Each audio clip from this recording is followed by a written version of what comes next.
kembali.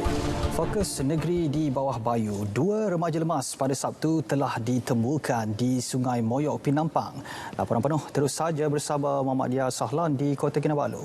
Dia, silakan. Ya, Azam, perkembangan terkini operasi mencari dan menyelamat SAR di Kampung Pegunungan Penampang. Mangsa kedua lemas Tomasi Olaf 17 tahun telah ditemukan sekitar pukul 11 pagi tadi. Kedudukan mangsa hanya berjarak 500 meter daripada lokasi pertama. Mangsa pertama ditemui di Sungai Moyok semalam. Pencarian hari ini berjaya menemukan mangsa kedua. Mangsa kedua di kawasan Kampung Pegunun lah pada jam 11 pagi. Jarak antara mangsa pertama dan juga mangsa kedua ini dalam lebih kurang 500 meter lah jarak dia.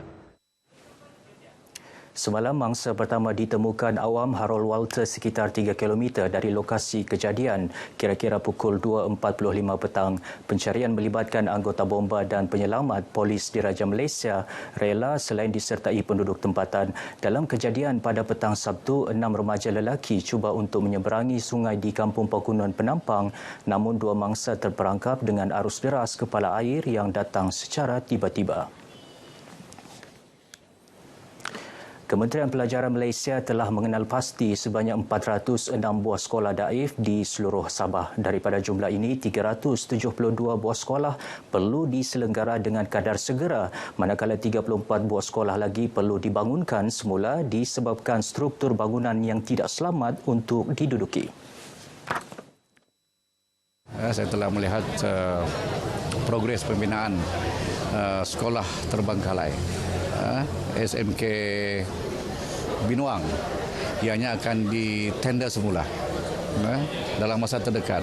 Jadi dengan adanya proses retender ini, saya mengharapkan apabila terlantik kontraktor yang baru, biarlah ianya lebih berwibawa. Kita mau menyelesaikan isu kepadatan juga. Di semua sekolah SMK Lahadatu ini padat. SMK Agassi, SMK Terusan, SMK Silabukan.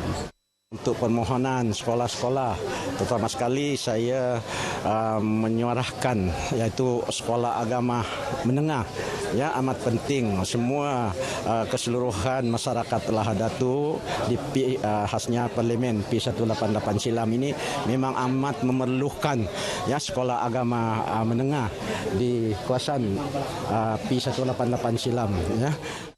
Datuk Muhammad Alamin turut meluluskan peruntukan RM100,000 kepada SMK Silabukan Lahadatu bagi kerja-kerja penyelenggaraan Dewan Sekolah, kebocoran paip dan sebagainya.